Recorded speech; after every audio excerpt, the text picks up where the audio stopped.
Nah, tema firman Tuhan kita anak-anak hari ini kita baca sama-sama. Yuk. Tuhan Yesus menyelamatkan saya orang berdosa. 2, 3 ya. Tuhan Yesus menyelamatkan saya orang berdosa. Oke, selanjutnya ya kita lihat dulu apa ini ya. Ada yang tahu itu apa?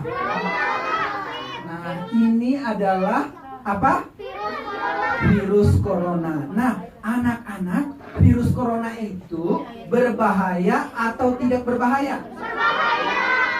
Kenapa virus corona itu berbahaya? Bisa membuat meninggal. Bisa membuat meninggal. Selain itu, selain bisa membuat meninggal, bisa buat apa lagi? Bisa membuat kita batuk, demam, sakit. Ya? Hah? Apa? Wah, sekarat ya. Wah, sekarat. Luar biasa. Hah?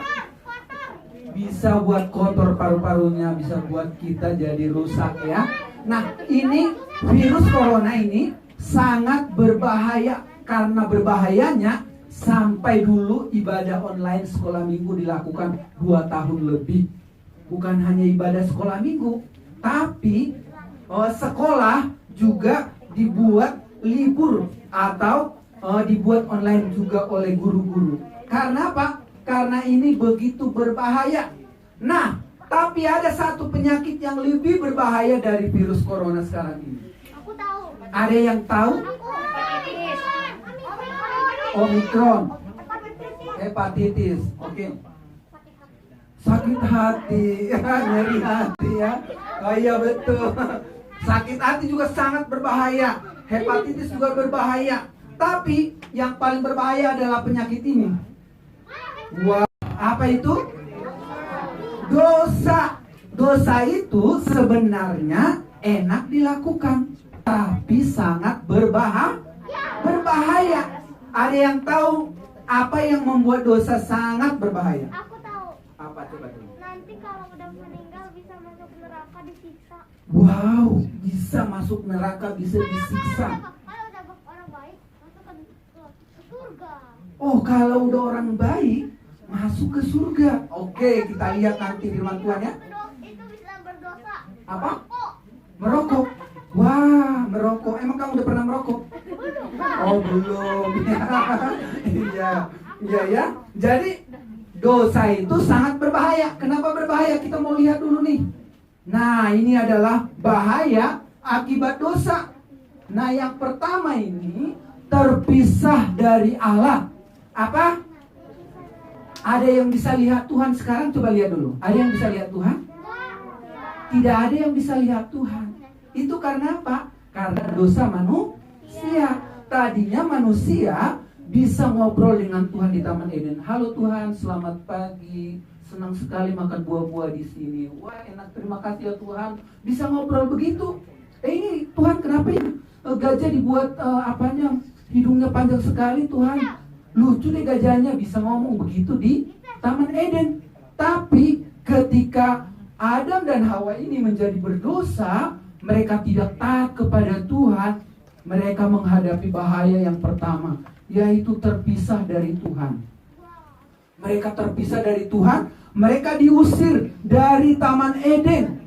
Dan di Taman Eden itu ada malaikat yang memegang pedang bermata 2 dengan berapi-api, di situ dijaga. Tidak boleh ketemu Tuhan. Aduh, sedih sekali ya. Padahal tadinya bisa menikmati kasih Tuhan di Taman Eden. Oke, ada Alkitab, buku komik. Kemudian kita mau yang kedua. Apa bahaya dari akibat dosa yang kedua? Baca sama-sama. Hidup dalam penderitaan. Siapa di sini yang menderita? Wah, saya menderita.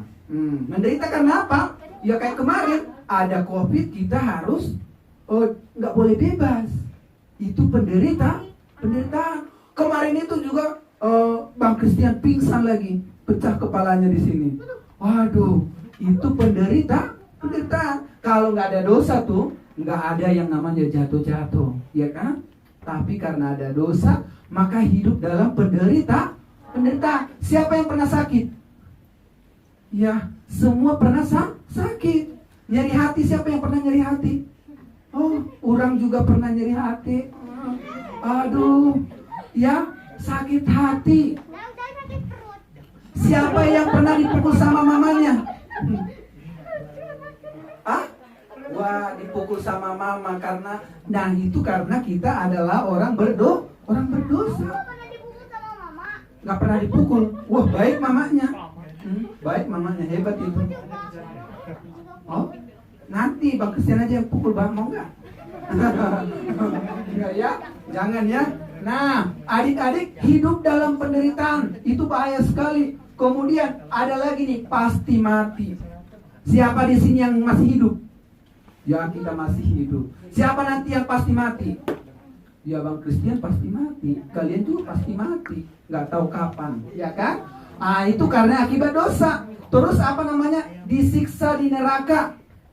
Disiksa di neraka. Di neraka itu apinya sangat tidak pernah padam. Tapi ada lava. Hah? Ada gunung berapi. Iya, kayak gunung berapi di sana, ya. Kayak gunung berapi di sana. Kita dibakar tapi nggak mati-mati. Sampai berapa lama? 1 tahun, 2 tahun, 3 tahun. Selama-lamanya disiksa di neraka. Siapa mau disiksa di neraka? Ada? Nggak ada ya. Nggak ada yang mau disiksa di neraka. Bang Christian juga nggak mau disiksa di neraka. Apa? Kalau kita agama Kristen, kita melakukan yang baik, pasti kita akan itu ke surga. Tapi kalau kita kayak agama lain, pasti kita nggak masuk surga. Oh, kata siapa namanya, kalau orang Kristen melakukan yang baik nggak akan masuk neraka. Tapi kalau melakukan yang baik kita masuk ke surga. Nah, kita lihat jawaban firman Tuhan benar apa enggak tadi itu jawabannya itu ya. Belum tentu benar, belum tentu salah ya. Kita lihat ya, lagi ya. Kemudian, nah di sini nih, gambar apa nih? Binatang apa tuh? Binatang. Nah, adik-adik, waktu itu ada domba itu ya, domba ya. Waktu itu anak-anak Adam dan Hawa dikatakan oleh firman Tuhan, jangan pernah makan buah pohon pengetahuan tentang yang baik dan yang jahat. Tapi anak-anak tiba-tiba ibu Hawa tuh datang, dia lagi cantik-cantiknya tuh diciptakan Tuhan kan. Kalau diciptakan Tuhan tuh cantik banget ya. Dia lihat, dia jalan-jalan. Kemudian dia lihat, ini pohon ini hebat sekali buahnya. Beda dengan pohon lain. Tapi kata Tuhan, ini nggak boleh dimakan. Kenapa ya? Aduh, gimana ya? Diambil. Tiba-tiba datang ular. Datang ular yang telah dirasuk oleh iblis bilang, hei, Hawa lihat apa? Ini aku lihat pohon ini. Terus, apa kata Tuhan tentang pohon itu? Kata Tuhan, kami nggak boleh makan itu buah pohon. Kalau kami makan, kami pasti mati. Tapi gini loh Hawa, kamu nggak akan mati. Kamu jadi seperti Allah tuh. Lihat tuh, Allah hebat sekali. Bisa ciptakan langit, bisa ciptakan matahari, bisa nggak kepanasan ciptakan matahari, bisa buat bumi bergantungan padahal berat banget gitu kan. Kamu hebat seperti Allah katanya. Oh gitu ya iblis ya. Oh gitu ya ular ya. Nah, ya udah deh, aku coba deh biar aku sama seperti Allah. Tak. Wah, dimakan. Terus ada suaminya di situ, kasih ke suaminya. Wow, itu salah nggak apa yang dilakukan oleh Hawa? Mereka melakukan dosa apa? Tidak taat kepada Tuhan. Bukan hanya tidak taat kepada Tuhan, tapi tidak percaya kepada firman Tuhan. Mereka nggak percaya kalau dia makan itu pasti mati. Maka mereka percaya kepada apa yang iblis katakan. Nah anak-anak, iblis mau begitu loh. Dia ngomong, udah bohong aja. Kata Tuhan di dalam hati kita, jangan bohong. Nah kita berbohong. Nah itu adik-adik ya. Nah waktu itu ketika mereka jatuh ke dalam dosa, mereka sadar, wah urang kok telanjang, teh ayah pakaian anak, teh ayah celana anak, teh ayah bajuna. Waduh, saya telanjang. Wah gimana ini? Mereka malu sekali. Nah Tuhan itu baik sekali. Waktu itu Tuhan panggil mereka. Kemudian setelah dipanggil anak-anak, mereka dikasih dikasih pakaian. Nah ini ayatnya ya. Kita baca sama-sama yuk. Kejadian 3 ayat 21. Dan Tuhan Allah membuat pakaian dari kulit binatang untuk manusia dan untuk istrinya itu, lalu mengenakannya kepada mereka. Anak-anak, waktu itu, nah lihat nih, ada firman Tuhan luar biasa ya. Waktu itu belum pernah mati semut. Apa yang belum pernah mati? Semut pada waktu itu belum pernah. Ulat-ulat nggak pernah mati. Kemudian ada binatang-binatang seperti kecoa, kupu-kupu nggak pernah mati. Karena waktu itu belum manusia belum jatuh ke dalam dosa. Tapi perhatikan nih, ketika manusia jatuh ke dalam dosa, ada yang mati. Tiba-tiba, wah, apa itu? Ada binatang mati tuh, dibunuh sama Tuhan. Jadi karena dosa manusia, harus ada korban. Harus ada korban. Jadi korbannya apa? Binatang. Untuk apa? Untuk menutupi kemaluan daripada Adam dan Hawa. Jadi dosa itu adik-adik, perhatikan baik-baik. Dosa mengakibatkan ada korban. Makanya orang Israel ada korban persembahan. Makanya orang Islam ada korban persembahan. Itu adalah untuk menghapus segala dosa manusia. Tapi apakah korban korban domba ini bisa menghapus dosa manusia? Tidak bisa. Nah adik-adik, siapa yang cepat? Coba buka dulu Kejadian 3 ayat 15. Siapa yang langsung baca dapat hadiah langsung. Kejadian 3 ayat 15. Oke, coba baca cepat. Siapa yang cepat baca?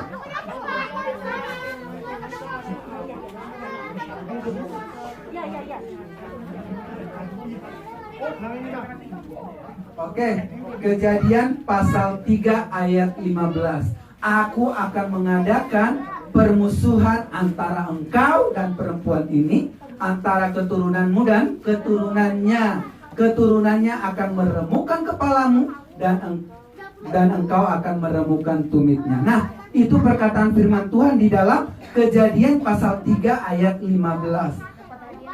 Oke, siapa tadi? Sini, Michael, dapat hadiah. Ya. Oke. Ya, nanti bisa dapat hadiah, masih banyak lagi ya hadiahnya ya. Jadi anak-anak, waktu itu Tuhan bilang gini, iblis, keturunanmu, keturunan perempuan ini akan meremukkan kepalamu. Pak, akan remuk itu apa namanya ya? Pecah. Ya, pecah berkeping-keping kepala ular atau iblis katanya. Tapi katanya engkau akan meremukkan tumitnya. Dan siapa itu? Itu nanti kita lihat sama-sama. Nah, ada janji Tuhan dari firman Tuhan itu, ada janji Tuhan bahwa iblis akan dikalahkan oleh satu orang keturunan perempuan. Keturunan seorang perempuan. Bukan keturunan perempuan dan laki-laki. Keturunan seorang perempuan. Nah, kita lihat ya sama-sama ya. Lanjut ya. Nah, siapa dia? Ini adalah Tuhan Yesus. Janji Tuhan bahwa akan ada meremukkan kepala iblis atau kepala ular, itu adalah Maria. Kenapa Maria keturunan perempuan? Ya, katanya kan dari keturunan perempuan. Ya. Siapa di dunia ini yang pernah, satu orang di dunia ini, ada yang tahu gak, satu orang perempuan yang pernah melahirkan tanpa ada suaminya? Hah? Hanya satu-satunya Maria.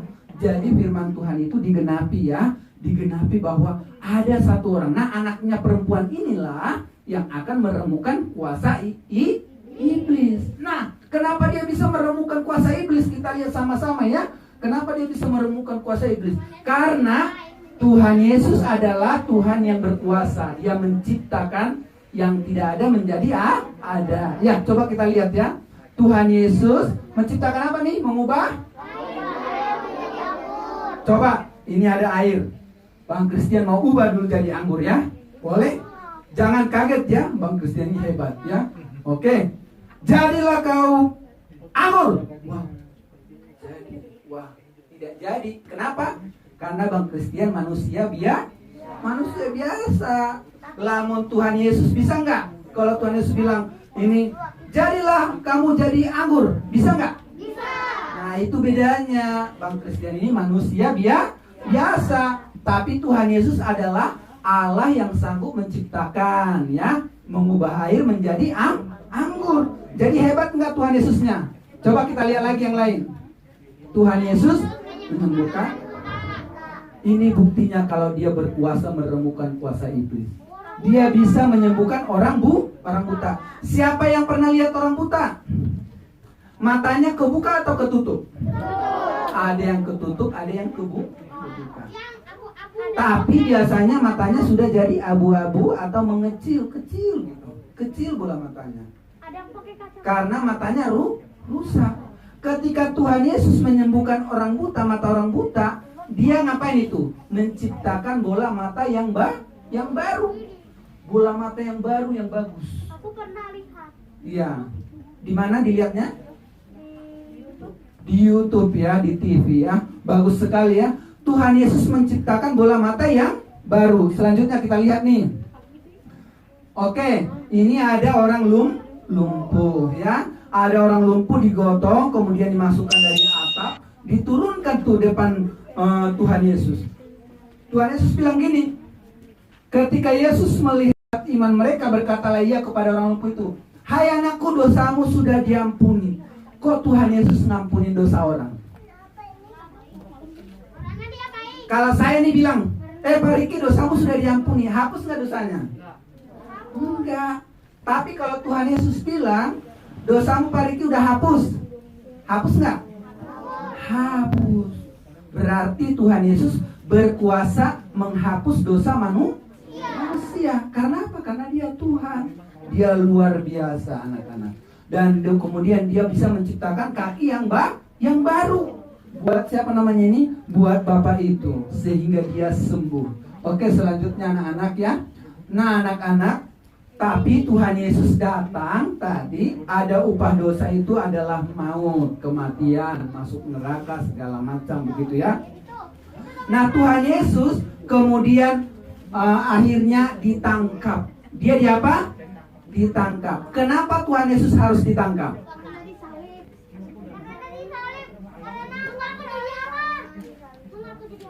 Mengaku jadi Allah. Ayat hafalan kita yang hafal tadi nggak? Dikira dia raja. Ya. Tuhan Yesus ditangkap untuk apa? Untuk dia disalibkan, untuk dia mati menimikul segala dosa-dosa kita, supaya kita bisa diselamatkan. Dia jadi korban pengganti domba tadi. Dia jadi korban yang luar biasa. Tuhan Yesus ditangkap nih di Taman Getsemani. Kemudian selanjutnya ya, kemudian apa katanya? Ia memang mengetahui bahwa imam kepala telah menyerahkan Yesus karena dengki. Ini adalah Pilatus. Pilatus itu periksa Tuhan Yesus. Dan kemudian ketika diperiksa, kata imam kepala, ini Tuhan Yesus ini menyesatkan. Ini orang bersalah, ini harus dihukum mati. Kemudian Pilatus periksa dengan baik-baik. Tahu-tahu yang didapati oleh Bapak Pilatus, justru yang salah itu adalah orang-orang yang menyerahkan Tuhan Yesus. Salahnya apa? Katanya, karena apa ini? Dengki. Ada yang tahu artinya dengki? Dengki, iri hati. Andai kata waktu itu Pilatus itu seorang hakim yang baik, yang adil, maka kalian semua masuk penjara. Ternyata kalian menyerahkan Yesus itu karena kalian dengki. Yesusnya nggak ada berbuat salah, ya kan? Tapi Pilatus akhirnya menghukum Tuhan Yesus. Kemudian Tuhan Yesus dicambuk tuh 40 kali. Dicambuk 40 kali karena apa? Upah dosa kita. Sampai dia berdarah-darah, adik-adik.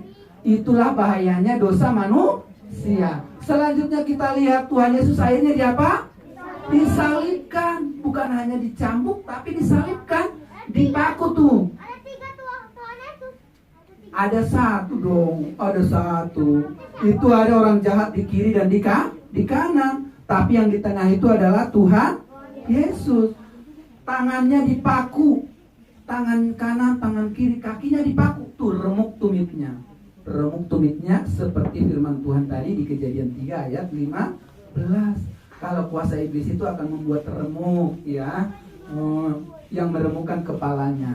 Adik-adik, Tuhan Yesus memikul segala dosamu dan dosa saya ya. Anak-anak, kita baca sama-sama ya hafalan kita. Kenapa Tuhan Yesus mati di kayu salib? 2, 3, ya. Terus Ia sendiri telah memikul dosa kita di dalam tubuhnya di kayu salib, supaya kita yang telah mati daripada dosa hidup untuk kebenaran. iya, betul. Jadi Tuhan Yesus mati di kayu salib itu karena dosa-dosa kita. Dia pikul dosa kita. Siapa yang percaya kalau Tuhan Yesus benar-benar memikul dosanya? Ada yang sungguh percaya? Ya, puji Tuhan ya. Jadi Tuhan Yesus itu benar pikul dosa kalian. Bukan pikul dosanya sendiri. Kan tadi Tuhan Yesus nggak ada salahnya, kata Pilatus, nggak ada salahnya. Yang salah itu imam-imam kepala. Jadi Tuhan Yesus tidak memikul dosanya sendiri, tapi Tuhan Yesus memikul dosa banyak orang, dosa kita, sehingga kita bisa diselamatkan ya. Anak-anak, Tuhan Yesus bangkit pada hari yang ketiga. Dia mengalahkan maut. Nah, ketika dia bangkit pada hari yang ketiga, disitulah kemenangan Tuhan Yesus. Kemenangan Tuhan Yesus atas iblis. Jadi iblis sudah diremukkan kepalanya. Siapa yang percaya kepada Tuhan Yesus, kata firman Tuhan, dia akan memperoleh hidup yang kekal. Lihat di sini nih, baca sama-sama 2, 3 ya. Karena Begitu besar kasih Allah akan dunia ini, sehingga Ia telah memberikan anaknya, supaya setiap orang yang ya, betul. Jadi di situ dikatakan supaya setiap orang yang percaya itu penuh percaya kepada Tuhan Yesus. Penuh, nggak setengah-setengah, nggak 95%, nggak 99%, 100% percaya penuh. Ya, percaya penuh bahwa Tuhan Yesus sanggup menyelamatkan hidupmu. Siapa yang 100% percaya penuh bahwa Tuhan Yesus telah mati memikul dosa, percaya penuh. Ya, percaya penuh. Dia satu-satunya yang sanggup menyelamatkan. Ya, puji Tuhan ya. Semua percaya penuh kepada Tuhan Yesus. Ketika kamu percaya penuh kepada Tuhan Yesus, katanya kamu tidak apa di sini, tidak apa dibilang? Tidak akan binasa. Tidak akan dihukum. Ini janji Tuhan Yesus. Maka kalau ada pendeta bilang kalian akan dihukum nanti, tidak akan. Ya, kalau kamu sudah percaya, kata Tuhan Yesus tidak akan pernah dihukum. Ya, pegang janji siapa? Janji Tuhan Yesus atau janji pendeta? Janji Tuhan Yesus. Ya, janji Tuhan Yesus dong ya. Kemudian melainkan beroleh hidup yang kekal, masuk surga. Ya, hidup yang kekal di dalam kerajaan surga. Nah, kalau Tuhan Yesus bilang kamu memperoleh hidup yang kekal ketika kamu percaya. Percaya nggak sama Tuhan Yesus? Percaya. Ya, apa yang dia katakan pasti digenapi. Tuhan Yesus bisa dipercaya oleh kita. Mari kita terus taat kepada Tuhan Yesus, hidup bagi Tuhan Yesus. Kita berdoa yuk. Yuk, Tuhan Yesus yang baik, kami sudah mendengar firman Tuhan. Berkati semua anak-anak kami rindu mereka boleh sungguh percaya kepada Tuhan Yesus, hidup di dalam Tuhan Yesus. Terima kasih Bapak buat segala apa yang telah Engkau berikan bagi kami. Terpuji bagi namamu, di dalam nama Tuhan Yesus kami berdoa. Amin.